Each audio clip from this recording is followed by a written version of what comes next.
Oh,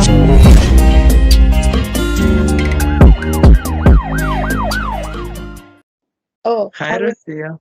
screen went black. Yeah, how are you? I am fantastical. Have you been? Somebody just called me from Hawaii and left me a voicemail. Somebody that well, I'll answer it later. I'll call him back. Somebody that when I went to Hawaii, um I took like a Zouk class there, and this guy gave me a tour of some like unknown places where you can go hiking, Mm-hmm. and it was pretty awesome and fantastical. And now So he's telling you alike. I haven't talked to him since 2015, 2016. I don't know. So I don't know. We'll see. I'll give him a call back and we'll find out. Um, yeah. Is this gonna be included in the podcast? Do you want me to call him on the podcast? Yeah. I know. That's a good idea. Let's do it. Hold Are on. you? Let me listen to the voicemail. Oh, Hold on. Okay. Hopefully you can hear this. Hey, Dmitry, it's Elias over in Honolulu, Hawaii. Hope you're doing good, man. I think it's been like a year since we texted. You were sending me some book references that you're into. But anyways, give me a quick call or shoot me a text when you have a chance. And I think you're still in Texas, so I'm not sure what time it is over there right now. But 6:30. today I am calling you at 2:29 p.m. over in Hawaii. So yeah, anyways, hope to catch you soon. All right, buddy. 2:29 p.m. Well, hello and welcome to Bicycle Thought Podcast with Dmitry and Rocio. Today hi. is I don't think we have a plan. Wait, have you been reading something interesting that 6 books. Yeah. typical, as usual? I've only been reading one, so I feel like I'm a disappointment. What? What?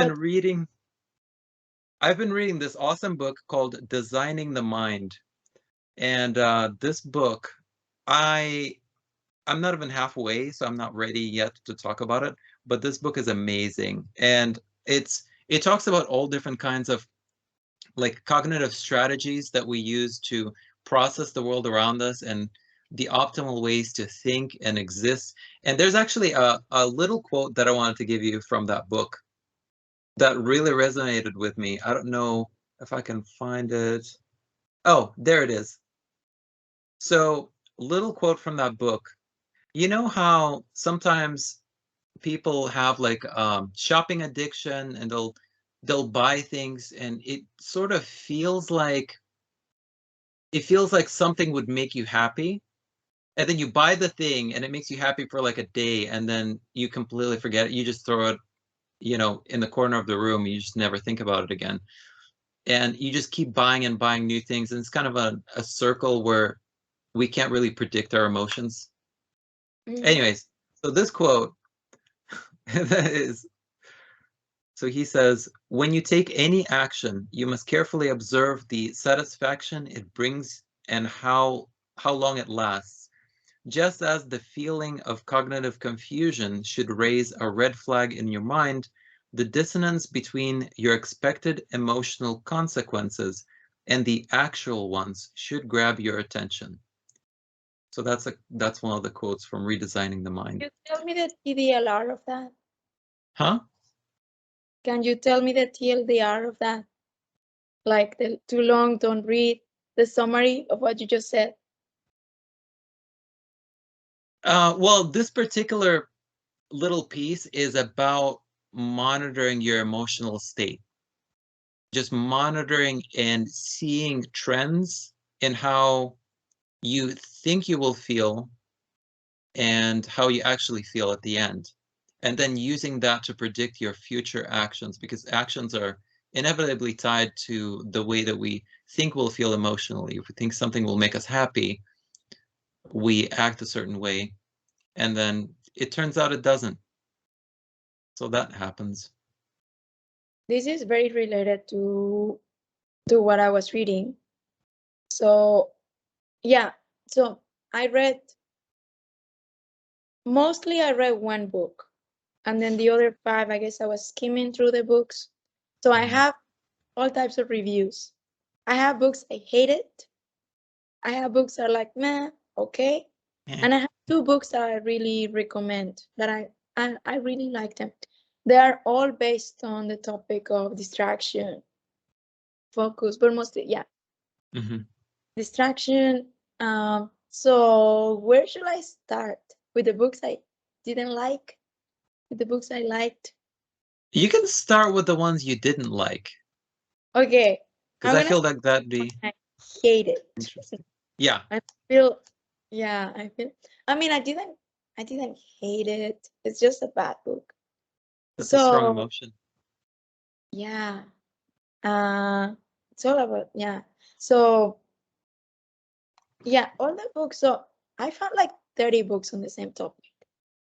And before anything, excuse me for my voice. I have a sore throat, and as you can tell, so I'm gonna And we've sound. already talked for like an hour and a half before recording this, and so I feel like that maybe that's causing it No, to be it's worse. been this all day. It's more about as it gets later and later in the day, this type of voice keeps coming. I don't know. Oh. So yeah, it's like the equivalent to the wolf, like a wolf man or something. As it gets darker and darker in the Comes out night, at night. this is coming. Yeah. So the books, distraction. Speaking. Yeah. Getting distracted. Um, I was looking for books on that topic, like distraction, concentration, focus, and there are like dozens and dozens of books on the same topic. The first one I started reading was called Extreme Focus. Extreme focus. Yeah, and I didn't like it because it was contradicting. Because it was like, it's all about you. Learn to say no. Learn to say no to things. Cancel things. It's okay. Even if it's last minute, you can cancel things. Next chapter. Commit. Commit to everything you do. If you say to a thing, don't cancel it. Commit to it. Yeah. And like it was very Yeah. basic in terms of like have a to-do list and go through the list and like I don't read a book about for that. I started doing that when I was 5, and I never needed a book to start to do that. To me, Yeah. it was just common sense. So I don't need to pay or to spend the time reading a 150 pages thing for that. It was contradicting, and it was very basic. What else did it say? I guess it has like very like focus on self-discipline. Like, yeah. So how? That was the thing. It didn't tell me the how. Like I know all of Yeah. those things. I constantly look for come up with ideas like to-do list, time boxing, um, finding Ways ways. to do these things. Yeah, Like different ways to do these things. basically doing ways to get what I want to get done. And I didn't feel like I learned everything. I didn't learn anything in the book. So And what was the name of that book? Extreme Focus. Extreme Focus. Yeah, I feel bad for saying like this is I didn't even know the name of the author. But yeah, that was a bad book. Don't read it. Don't waste your time.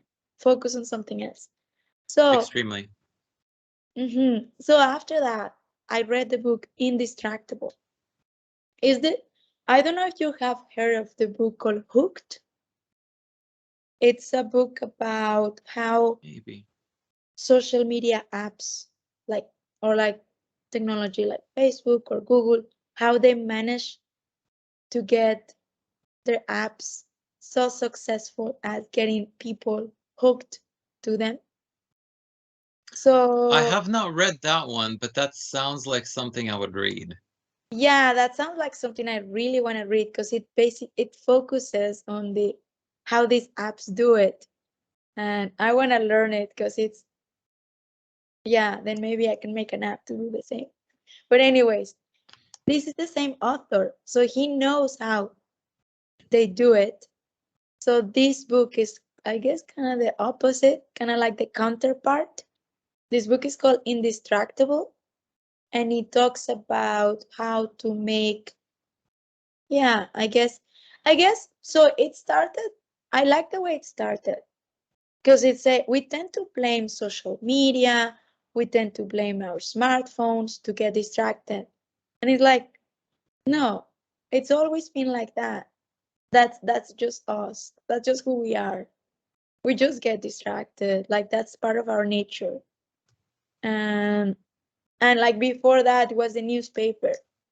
And I was just reading a different book. There was a, this a German term for what the, and I'll tell you, and then you can put the name right here. So the, when the newspapers came up and people were so distracted reading newspapers, there was a German term that came up talking about that, about this phenomenon. So that has been going for like over a century. This is not new. We blame social media, but really it's always there. We gotta accept that we tend to be distracted. We get easily bored. And so that's the way this the book starts. It's like we constantly look for that. We constantly look for um yeah, like the, like this, I guess this behavior. Like we get easily bored and we're looking for ways to solve that. It's like boredom is a pain, and we are constantly trying to avoid this pain. So You're the book, forced to sort of be alone with your mind and your thoughts. And that's when you're bored and you're kind of, it's almost yeah, like undesirable. I mean, you don't need to be alone with your thoughts and mind. You can be watching a movie, and the second it gets slightly boring, you take your smartphone and you start looking at it.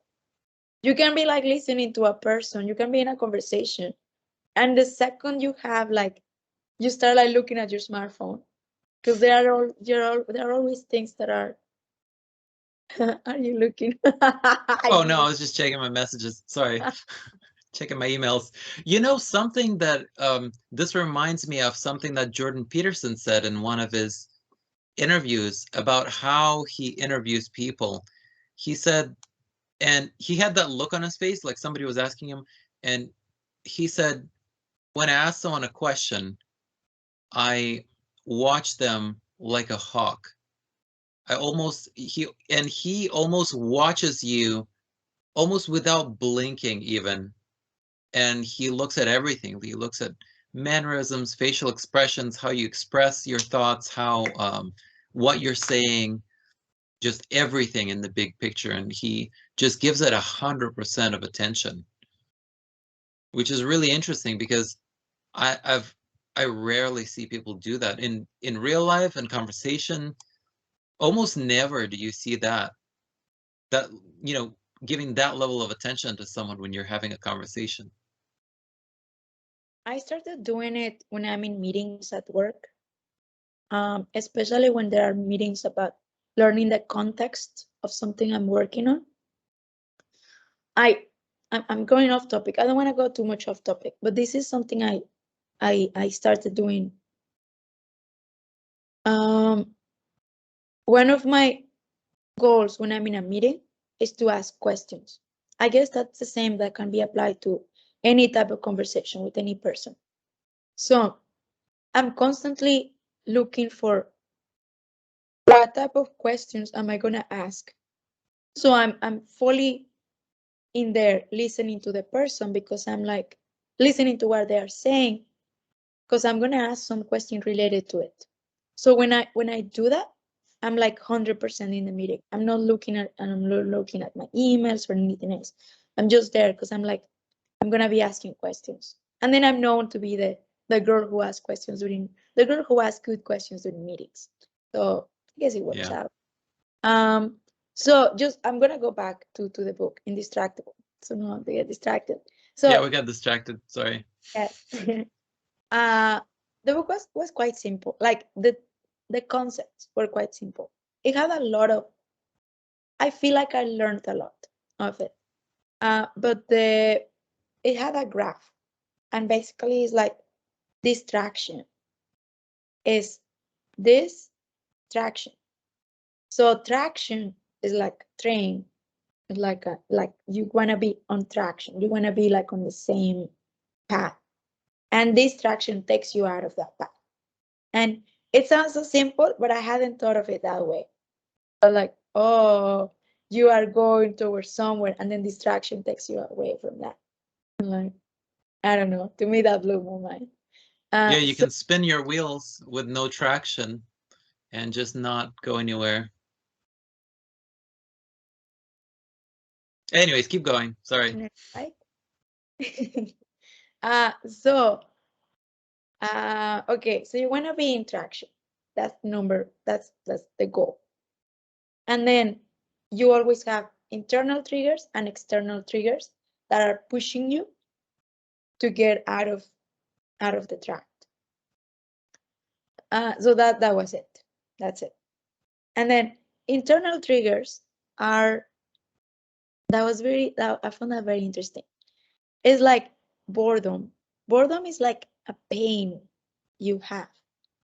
It's like you're doing something and then you feel this type of pain, and you always are trying to overcome it. You're always trying to.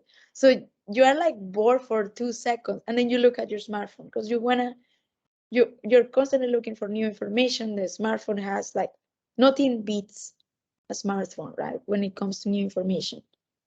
So you want to look for that, but it says let the pain stay. Like you having this type of pain for boredom, just let it sink. Let yourself get used to be bored for 2 seconds, for 5 seconds. Because only when you are used to that, you will be able to stay on the same track for longer. But if you are like, if you think of something and you immediately want to jump and do it, you're always going to be like all over the place. So you gotta like, if you think of something and if you get bored, just let it go, and get used to that. That's part of the, I guess that's part of the self-control to, yeah, to avoid getting distracted all the time. That was mainly like, and also it even goes to the point of like bringing awareness. So usually it's like when you look at your smartphone, think like, why? What triggered it? Are you worried about something?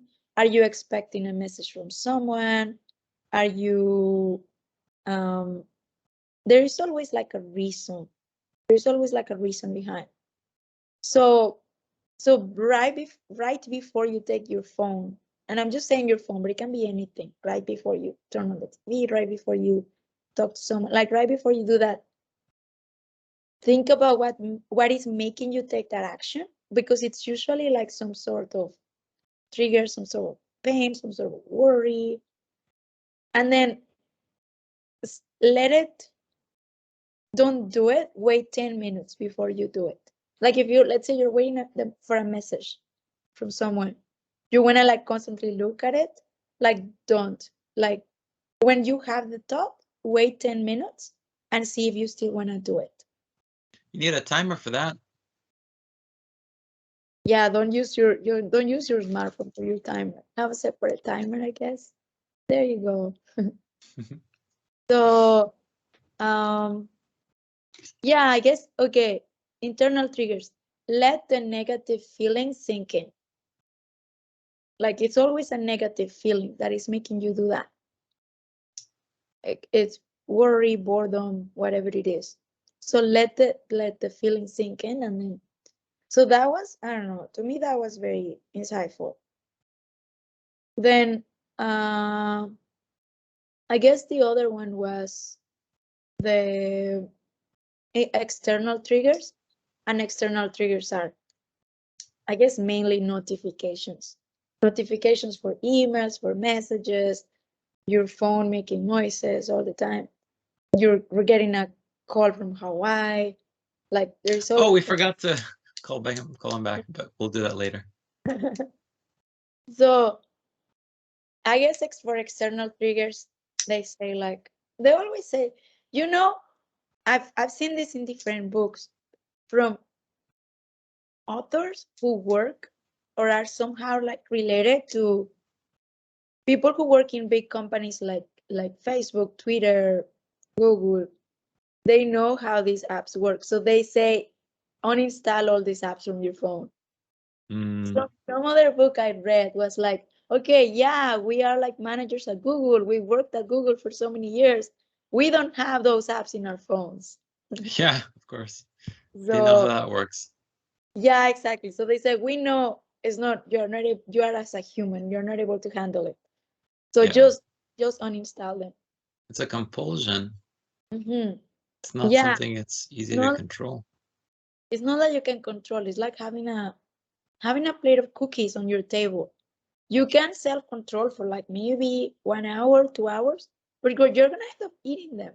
You cannot like so.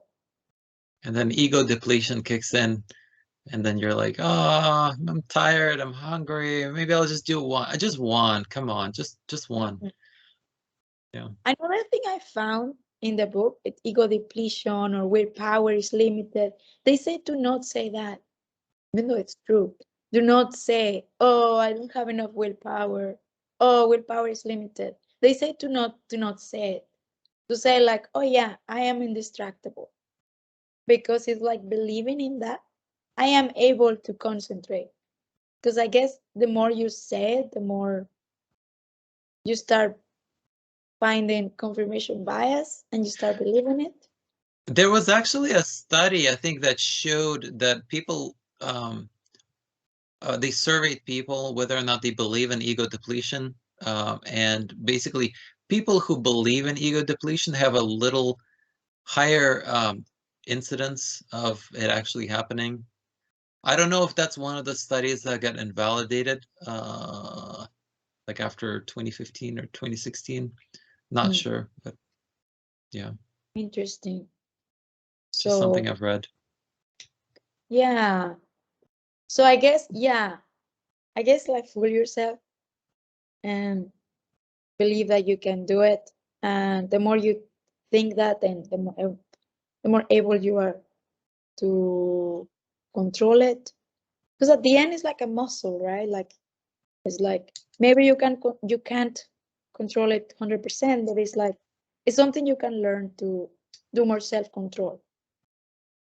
Like living with the pain of like these small pains that you get right before you get distracted. So Yeah. that was like, okay, internal triggers was like the negative feelings and like being aware of those. External triggers are people calling you, getting notifications, people in real life, like asking you to do things. Um, so they said to, yeah, remove your apps, things that you can do on your desktop instead of your phone, like try to only keep only look at only look from a website, like don't install those apps in your phone. Rearrange the apps on your phone so you don't have like as soon as you open it, you don't see like these social media apps. Maybe have them in a Facebook. folder or Yeah. yeah. Uh, I think yeah. that's kind of a behavioral pattern. If you can interrupt the behavioral pattern, I've had once where, um, you know how I have Facebook on my phone and I'm constantly opening it and checking it. But once I had to reset the cache on that app, and it basically erased my logon credentials, which I didn't remember. So for like I went for almost like several days without actually logging in because I would open the app and I would be like, oh, I need to type in my credentials. I don't remember my password. And then I would just close it. And I would do that like 6 times a day, just like opening Facebook. Oh, I don't remember my password. I'll just do that later. Ah, So that's kind of a behavioral pattern interrupt. Yeah, I do exactly the same.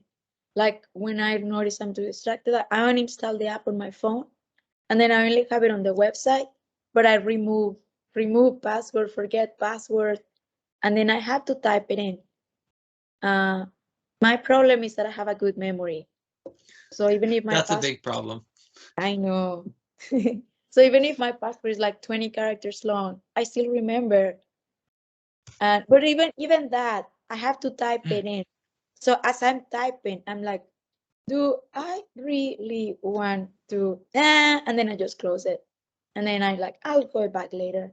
So at least typing, when I'm typing the password, I'm like thinking about it instead of just like opening your phone and right away, it's right there. You get the notifications right there. So at least Yeah. those few seconds make you think. And like, do I really want to do this? Maybe I can do it later. Yeah, it And gives you kind of a chance to connect to the prefrontal cortex neural circuitry and process what you're doing. And do you really need to do that? Or is it just a compulsion that you're like, oh, just compulsively clicking on that app and then spending 20 minutes of your day every time you open it, 20 uh-huh. times a day, you're just like opening it and then you're stuck watching videos. I noticed that happens even in like I only have it on web, but as soon as I open web browser, I immediately put the F for Facebook, Mm, the F word, the Facebook. yeah. So yeah, so I don't. I notice that I'm doing that even if I'm not planning to open Facebook. My motion memory just like open the web browser F. I'm like wait, no, that's Yeah. not what I was gonna look for. It's yeah, it's kind of funny. Yeah, so that was internal triggers, external triggers, and then make time for traction. And what they mean by make time for traction is like time boxing. So this book divided the, I guess, your time in like three categories. That is like you time, relationships time, and work time. And then Mm. I guess they say make sure that your calendar matches your values. Make sure that the things you have on your calendar are the things that you. They also suggested to fill up your calendar with everything that you need to do, even though it might feel overwhelming to get like in there. It helps you to not spend the time making decisions about what to do. If you have like a set of time for everything that you need to do, then yeah, I guess you think less. You're like, okay, it's 4 p.m. At 4 p.m. I do this thing, this one thing. That if it's like, I don't know what my plans are today, that gives you a lot of freedom to just be completely distracted and useless. But I they just, also to sorry, go dedicate ahead. they wait, no, I'm confusing. Okay. I think that was it for the book. So Sorry, you said three types of time. I'm just writing. I feel like I should be writing this down. You said there's personal time and there's two other kinds. relationship time, and relationship is like everything, friends, Yeah. family, workmates, everything. And then work. Okay, got it. I was just, this is something new that I haven't really thought about, so I'm taking down notes so I can think about it in more detail and making sure that your calendar matches your values. I haven't really thought about it in those terms, but this seems like a really useful exercise. Mm-hmm. If you can look at your calendar and sort of filter by those three categories and see which things are taking up most of your time, and if it's not something that you know is of value, Yeah. you can probably reevaluate. There are a couple of cool quotes that I found in the book. So one was the drive to relieve discomfort is the root cause of all of our behavior. Oh, that is so true. Right. Yes. From like an evolutionary perspective. Mm-hmm. Because you know, in evolutionary psychology, that they can sort of map different drives and how Yeah. And how they motivate our behavior, basically. to continue on that quote, anything that stops discomfort is potentially addictive, but doesn't make it irresistible. You can take steps to manage it.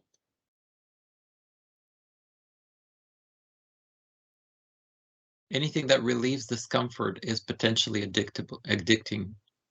Yeah. Yeah. So, yeah. You relieve discomfort by turning on the TV and distracting yourself. Mm-hmm. Yeah.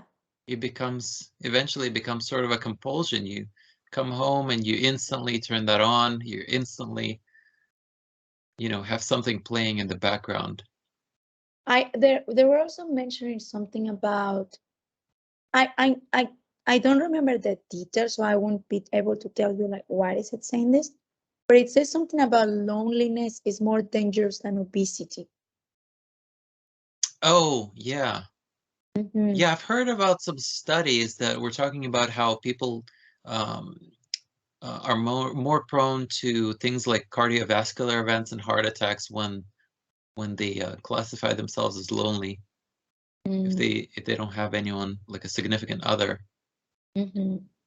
Yeah, because I guess there are more negative feelings that get you into any type of addiction. I wonder if you can substitute you know, laughing a lot at different cat pictures and cat memes on the internet. It kind of works. Every time I open Facebook, it's just like people sending me cat pictures, and I'm just sitting there cracking up. I pick up my phone at work, and I'm just like laughing there. That's kind of fun. It sounds like Yeah. you have a cool newsfeed. I don't know, but it's kind of, yeah, it's kind of like it genuinely makes my day better. I saw something on the Joe Rogan podcast where they were talking about how this one guy, or Ari Shafir, I don't know if you know him, but he spent some time actually just YouTube searching videos of puppies, and then that's all that would come up for him in suggestions. And then you have a wall of, every time you open up the internet, you see just funny videos of puppies. And he said what people don't understand about that is that it actually makes you a happier person, as opposed to constantly seeing the world around you, everything in your feed. You open up, you see people angry at each other, people being in conflict, politics, and all of that. It influences the way that you see the world around you and everyone. It influences the amount of time that you spend thinking about negative and conflict versus, you know, something that makes you happy. And it influences your emotional state. That is true. It's still a distraction, though. It is a distraction. It totally is a distraction. I'm gonna tell you an anecdote about how easily I was getting distracted. So I realized at some point I was like getting up in the morning and just like spending hours on social media. And I like, this is not right. This is not healthy. I'm like, okay, I need to do something about this. So I uninstalled everything. I removed all my passwords. I don't have any, like at that point, I didn't have anything on my smartphone. So if I wanted to do something, I would have to get up, go to my computer, turn it on. So that solved that behavior. So I'm like, okay, I this is gonna help. So I'm like, okay, I have no social media. And then I have a calendar app on my desktop that has no events. It's just like the basic calendar that is not connected to any other apps. So it doesn't show me anything in there. Just shows me the day and what day of the week is gonna fall on. So I opened it and I started looking at it. And I was like, I'm gonna travel on the 20th. And then I'm gonna be back on the 21st. And then next week, I'm gonna go to a different place. I'm gonna go to Poland, whatever. And I'm gonna be there until the Wednesday. And I just kept looking at it for an entire hour. It didn't even have anything. It was all in my mind. So I realized I am the problem. I need to uninstall myself. How do I do that? No, don't understand. Uninstall yourself. Like, I was like, okay, this calendar is distracting me too much. Close the calendar. Yeah. And then I started daydreaming. What can you do about daydreaming? How do you uninstall daydreaming? That's, you know, this is very interesting. This brings me to the nature of the subconscious mind. In the way that the subconscious mind works is what we know from neuroscience and psychology, is that it's kind of a black box behind the door. So when our conscious mind is given a task or is asked a question, the answers just pop up out of the subconscious mind. It just bubbles up like bubbles come up to the surface of the water. But nobody knows from a neuroscience perspective how that information is being decoded and what neurons and what action potentials are being activated in order to give you those answers. And this is something that I started thinking about after I've listened to Sam Harris's lecture on free will and how there's no free will and how it doesn't exist. And I listened to his lecture and it really made sense to me. So now I'm just thinking in those terms. So when you ask the subconscious mind a question, things just come up. And when we're not in control of what actually comes up from the subconscious mind, because you can't think of a thought before you think it. Whatever comes up in your mind next is you have as much control over that as much as you have control over what I say next, because things just come up. Whatever action potentials activate neurons, I think neural firing in the brain. I think they did an experiment with some sort of sensor that was able to determine what your next thought was, like a millisecond before it came up. So this sensor will know first before you did. I thought that was pretty interesting. Yeah, they use that for lie detection, for basically. But this is I don't think they can actually determine like a string of thought or like an actual No, sentence or anything. It's more like an object based on the localization of brain function. So I have mixed feelings about what you're saying, because my rational mind completely agrees with you. We do not have willpower. We do not have self-control. But what I just been reading in these books, so my rational mind agrees with you. My practical mind says, yeah, but shut up. My practical mind says, like, yeah, but we need to believe in these lies in order to be able to manage them better. So yes, we don't have self-control, but don't say it out loud, because the more you say it out loud, the more you believe it. You're like aware of this, and the less motivated you are. So well, I think that you're thinking in two different levels of analysis, because there's one level of analysis where from a deterministic perspective, we don't have free will in terms of like Laplacian determinism. So the notion that like Laplace's demon is basically the notion that if you had a perfect knowledge of every subatomic nuclear particle in the universe and its position and velocity and movement in the past, you could predict with absolute certainty where those particles would travel and how they would interact, and you would be able to predict with 100% certainty, you would be able to predict the future. So the future is basically pre-written, it's predetermined. And at the same time, if you looked from the outside, you looked into that universe and you said, oh, look at that, look at that guy. there's billions of people, and there's going to be people who are overweight, and there's people who are skinny, and there's going to be people who have taken charge of their life and changed their behavior and lost weight. But it's still through no free will of their own, they still managed to learn new information, adapt that information, make changes to their behavior, and lose weight, and they changed their entire life. There's going to be those people, and there's going to be people who weren't able to do that.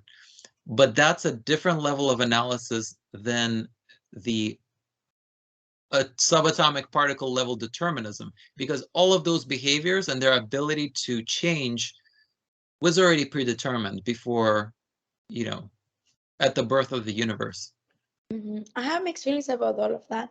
Well, the losing weight, I mean, of course, I think we already know, but it's like a lot of factors that can be, and there can be people that are healthier and people that lose weight, but they are not as healthy or whatever. And also there is a lot of factors that could contribute to that.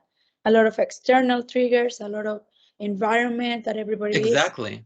Yeah. And there's a lot of things that are not controlled, regardless of the self-control. On another thing, I think the way I'm looking at it is more from the prefrontal cortex that understands how things work and can rationalize and can be like, okay, this is how things are. Yeah, willpower, yeah, sensors, brain, I get it. We don't have that self-control, or is very limited, or all of that. But we also have a reptile brain. And as much as we think, well, when we want to think rational, feelings are constantly taking over ourselves. And just like these type of books who say, oh, if you want to believe in something, write it down 10 times before you go to bed, because then it reaches your subconscious level, and then you start like believing in this more. You get this belief more into your subconscious system, and then from there you look confirmation bias. Confirmation bias is irrational, but it's efficient. It's irrational, but it also works. It's like thinking like, I'm gonna question everything. Like, no, you can't. That's not how our brain works. Yeah, you might question a lot of things, and that's very good. But at the end of the day, we just don't have the brain capacity. I mean, you will just not be as efficient in your life if you were like, you wouldn't be able to function. Exactly, able to function. So just like that, yeah, we don't have willpower. At the same time, yes, you do. Yes, you do, sweetie. Yes, believe in that. Because if you believe in that, more likely you're gonna achieve what you want and be happy. And so it's a mix of both. I guess I'm always thinking of the mix of, yeah, I want to understand the rationality of things, but there is an emotional part that we just can't ignore. It's there. Yeah, but I think use it to our favor, I guess. Yeah, but that's yet again, you're on that other side of the analysis, in terms of you're inside that universe. So you're seeing that analysis from inside the universe. You're seeing the brain being indeterministic. You're seeing the brain going through those steps of that analysis and encountering new information and learning that information. And I think everyone is desperately wants to believe that they're the architect of their mind, that they're the architect of their brain. But in reality, there's a large body of evidence that suggests that that's not the case. And from that deterministic point of view, everything that we experience is kind of a complex interaction of nature and nurture, our genetics and our environment, aka nature and nurture. And we didn't choose our genetics. We didn't choose our parents. We didn't choose our environment. We didn't choose, you know, a random cloud of molecules that we're going to encounter as we move through the universe. And even if we All of did, this is we were, predetermined. yeah, but even if we were able to choose our environment, we are not able to choose our internal, I guess, like there are a lot of factors that make There's a lot of that make it so it makes it so harder to believe that we don't have we don't make the decision. But you know what, we're getting far from the initial topic, and my voice has an expiration time. oh So yeah. let me finish. Yeah, I think I finished with that Oh book. So yeah, we'll yeah, have to talk about that more later. okay.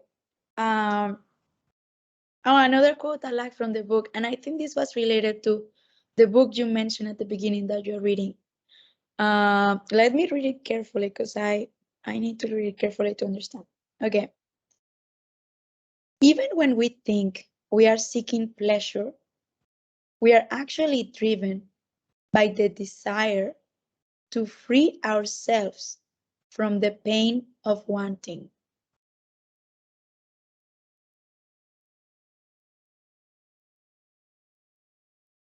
Yeah, that is the nature of desire. And I think by definition, something we desire is something that we don't have. Yes, And but once we have it, again, yeah, pleasure. Okay, it's pleasure is the desire. yeah, But the desire to free ourselves from the pain of wanting. So right. Yeah. what I understand what this quote is trying to say is that there is always a negative feeling that is behind anything that we want to do has behind a negative feeling. It has a Mhm. negative feeling behind it. So we think, oh yeah, pleasure, desire, but really what it is like it's like happiness. But yeah, right behind that there is like some sadness that we try to overcome, that we try to And I um, think to satisfy, and hmm, I yeah, think why? Because there is a lack of something. from an evolutionary standpoint, I think all of the human emotions have adaptive value in terms of everything. Our actions are motivated by emotions. So if you fear something, if you fear a tiger, or if you fear an animal that had bit you, it is an adaptive response to prevent this from happening in the future.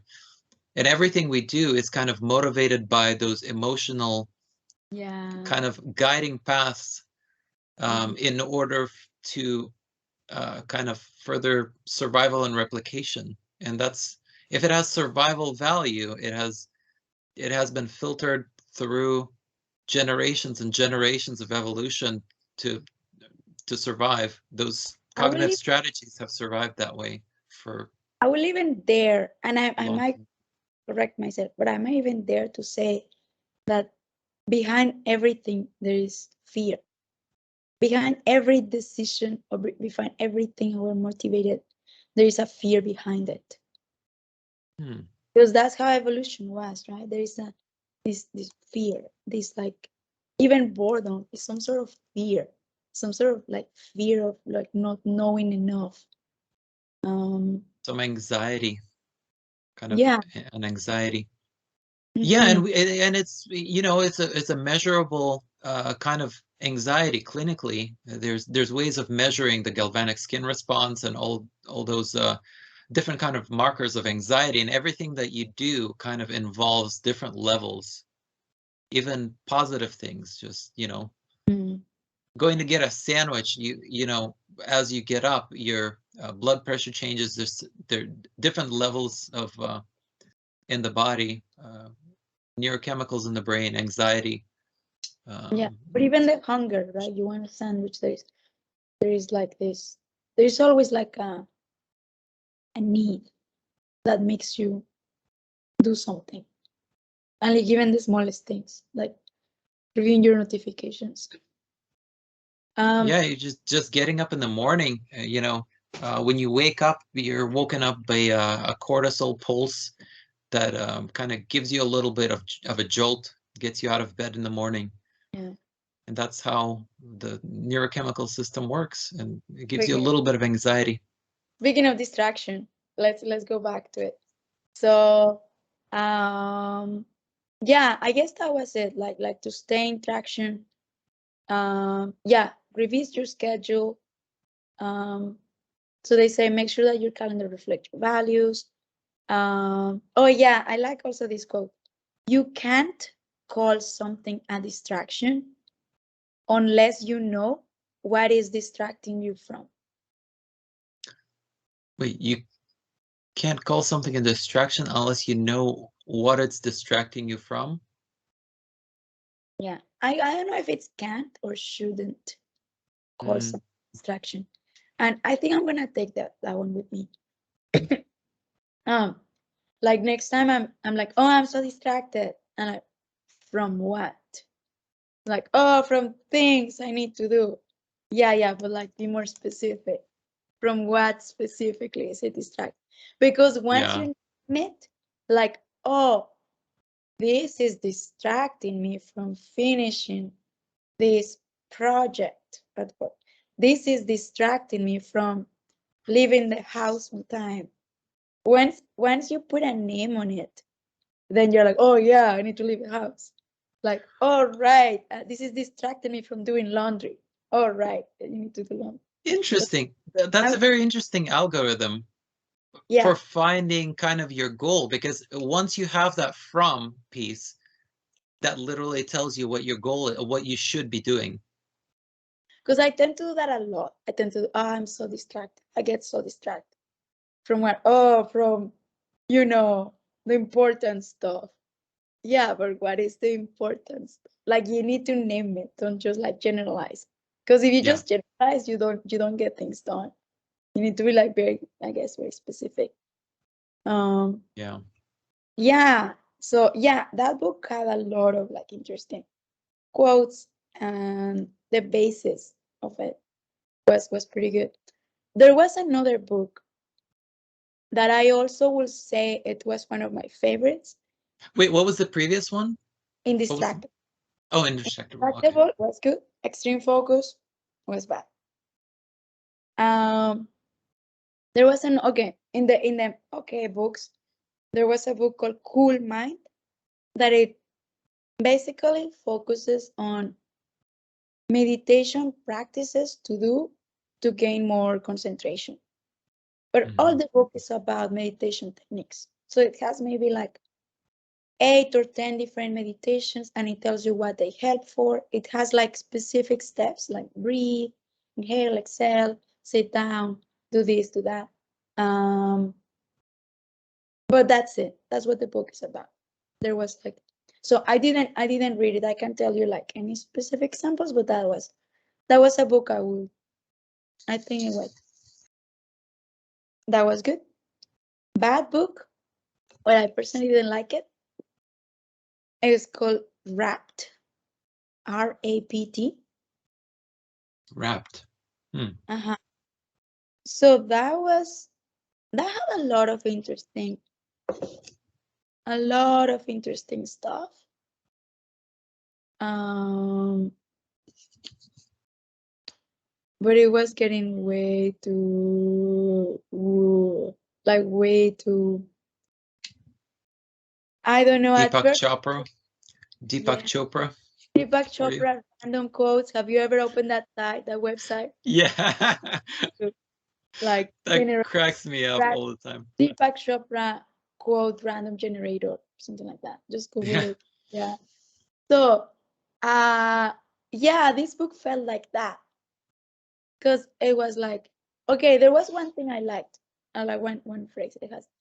Your life is the sum of what you focus on. And I was like, it's good, no? Yeah. That's a good quote to think about. I think that's what I got from the book. I've just saved you 100 pages. Anything else? I was like reading and I was like, oh, interesting. And then I was like getting completely lost. And I just continue like skipping through skimming, trying to like conclusion. Do this. I'm used to books, but I like books that say, okay, summary, conclusion. Do this, try that. Like that's what I want from the book. I went through the entire book and I didn't find that. It was just gibberish, like 200 pages of like just whoa. And yeah, I just feel like I didn't get anything out of it. So my personal opinion, maybe I just need to be in the same level of understanding of this book, you know. Yeah, maybe I'm just not woke enough.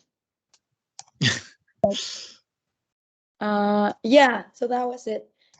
And then there was another book I didn't read, but I want to read at some point. It's called Master Your Time. And let me tell you why. So I didn't read it. I need to go through it, but it was basically dividing your types of time. They said there are different kinds of time. Like and those three that you told me about? Yeah, except this one goes way in more detail. I'm just gonna tell you the list because that's what I got out of it. Yeah. That I will need to read the book. Like, don't ask me what everyone is because I will need to read it to detail to know. But basically, there are like 8 or 9 different kinds of time. So these are planning and goal setting time, productive time, getting things done, and then there is income improvement time, spare time, work time, creative time, problem solving time, people and family time, and rest and relaxation time, and quiet time. Quiet time is meditation. So yeah, I don't know the details. I don't know what's the difference between spare time, quiet time, and resting time. I don't know what's the difference between work time and problem solving time. I will need to find out. But I liked it because at least it was coming up with a new idea. I never heard of dividing your time like that. Yeah, it gives you a new structure, new lens to look at your life through. Life, the way you spend your time, yeah. Yeah. So at some point I will read it. It's just a book that it sounded interesting. Yeah, that sounds like something useful. Yeah, so that was, although I haven't read it, that was one I would recommend. And definitely Indistractable. I think that was my favorite.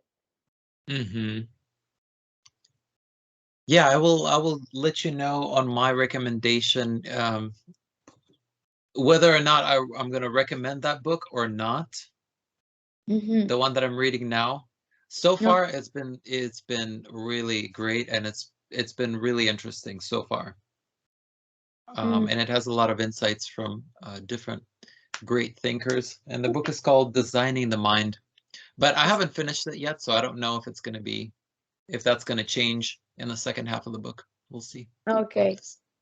Yeah, I will be looking forward to hearing your conclusions of the book, like what you learned. Because at the end, I think for me, at the end, that's it. It's like I've read a bunch of books about that, and if a book doesn't make me feel like I learned anything new, then yeah, it's just like there are other 20 books like that. So Yeah. Yeah, master your time. At least it gives you a different structure. So that is always useful to see things from, I guess, a new perspective. Yeah. Yes, I tend to like books that look at the emotional side of things. Like Indistractable talked about these negative feelings that trigger your distractions, that trigger your motivations to do things you end up doing. Mm-hmm. I guess I always like that because it's like, I guess bringing awareness to the emotions that you feel is always useful. Like it's always useful to gain more control over it. Yeah. Mm, Because we yeah, might I mean, have power, but I guess we do have some ability to be aware and to control that a bit more. yeah, I think awareness is one of the biggest issues in kind of being self-correcting, Mm-hmm. because what you're not aware of, there's no possible chance you could potentially self-correct. Yeah, exactly. But sometimes you don't know what you need to be aware of. So, Yeah. I had a whole video that I made about that, talking about that, about cognitive blindness in certain blind spots, and kind of our personal flaws that we can't perceive that they actually exist, but everyone else can see them except us, of course, because we're biased and we're unable to see them. But mhm. yeah, that was a long video that I did. Ah, like way before, like do you have? It Yeah. was a long rant. I'll have to send it to you if I can find it. Okay. Yeah, send it to me. Yeah. Uh, Anyways. so I think those are the books I read, and I think this podcast is gonna be shorter because my voice, Yeah, this one's yeah, like I I say, hope you're inspiration time. I think my voice is gonna like shut down. It's in maintenance right now, maintenance. maintenance mode. Yeah, Yeah. you know how things Anyway, be under construction on like weekends at night. yeah. That's my trouble. Anyways, are you wait, you came back to Madrid, or Yeah. you had to think about that? No, I'm like, that's the thing. I don't like uh giving clues about how what's happening because I always feel like we're gonna post it podcast like in months from now. Oh no, I want to post as soon as possible. I'm even those other two that we still haven't posted. I Yeah. still can't. I can't. First of all, I was trying to find one the other day and I couldn't figure out which one it was. And then I I can't remember which ones I actually wanted to post, which one I wanted to edit. okay, I need to look into it too. But So I'm yeah, totally I stuck. guess that's why I'm like, oh, today is whatever, Canada's Day. And I'm like, I don't know. I don't know if I want to say it. I don't So know. We'll post this months from now. yeah, like you're coming back from Madrid. And I'm like, uh, yeah. Some of those that we haven't posted was when I was still working as a locksmith, and like I'm like complaining about my job. And so whenever we post this, it's going to be really confusing for people who know what I do now. And my current job, oh man, my We can current job. always have like a note at the top of the video. This happened before. I Yeah, hate we my can. was my previous job. Well, it was awesome hearing you talk a little bit and hearing your voice. It was very sweet and awesome. And it's always nice chatting with you. It's nice So, chatting with you too. It's nice chatting with you what time? too. What time is it over there? Is it like super late? No, Oh no. All okay. right. Well, it was nice chatting. I guess I'll Better than talk last to time. you later. Yeah, What was last time? I don't know. 4, 5. Oh no. I think so. Yeah, I'm it's so sorry. That's really late. don't worry. But worry about my voice. About that, you should worry. I'm Yeah. Next podcast, I'll just talk the entire time and you can just sit no, there. I mean hopefully next podcast I'm good, right? I should be good in a few days. Oh, I will do keyboard generated like I will type and then we'll have a robot voice and everything for me. Oh,